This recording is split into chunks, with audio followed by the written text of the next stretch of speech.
Hello again, and welcome to another edition of Crop Life Retail Week. It's Paul Schrimpf here again with Eric Svilagoy, and it's been a busy news week. Kind of started off for us with the announcement of Deere acquiring Hagie.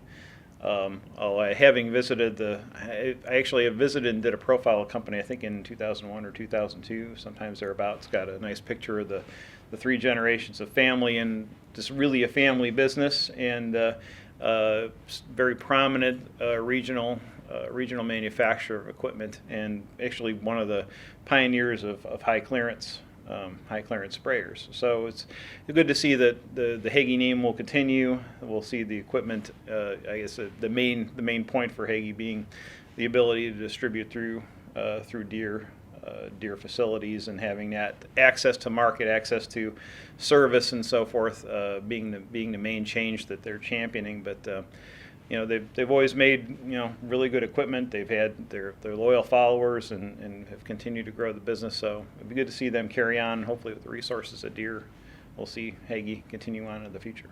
Yeah, Paul, I know I was a little mixed feelings on that whole story myself, because I know that I met Alan Hagie at the Louisville Farm Show this year when I presented the Product of the Year trophy to him, and seems like a very stand-up guy, good operation, good company.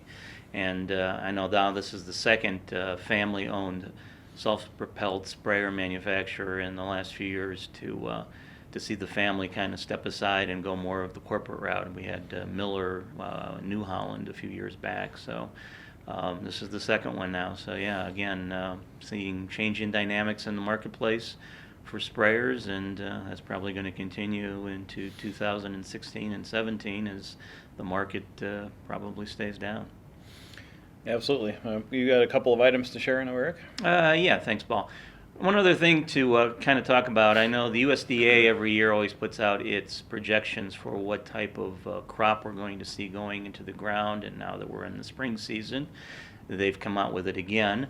It looks like growers in the U.S. are expected to plant about 90 million acres of corn and 83 million acres of soybean. Unfortunately, there's some carryover from prior years, so it looks like there'll be if there's a good harvest come fall, there'll be another glut in the market of those two crops, which means prices will stay low, and farmers are going to be full on in cost-cutting mode. And the projection is that farmer income for the year will be under $55 billion, and that's, Paul, is down about from 120 billion, just what seems like too short years ago, but may seem very long to those out in the field. So yeah, it could be tough. I mean, the weather can obviously change things in a heartbeat. If we have a tough season, we could see things completely change if we're not getting the yields that we thought we would. But yeah, could be difficult times ahead going into 17. Okay. One other thing to add, I know that as you will be seeing this video out in the marketplace, will be April 1st or thereabout, and the April issue of Crop Life magazine should be hitting your inboxes with a story on the PSM training that I took part in at the Asmark Institute back in February.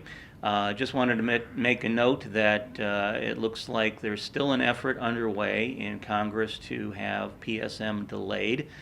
41 representatives have now signed a letter asking that the OSHA requirements for ag retailers be delayed and not enacted in the end of September, as is currently stated, until those retailers have a chance to have a better opportunity to make their voices heard and prepare for the financial requirements that they're going to have to put in place to meet these new standards.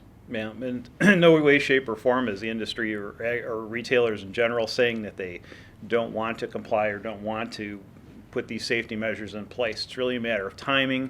It's a matter of finances and resources, and being able to do this properly in a timely manner, and not having to have enforcement come way before we can actually do it. It's just we need an appreciation and regulatory relief so that we can really put these things in place intelligently in a financially responsible way, and move forward smartly. So right, and like you say, no one's disputing that these things are needed. It's just given the marketplace conditions that we've just talked about, this year might not be the best one for ag retailers to have to tap into the margins that may already be tight for them in the first place.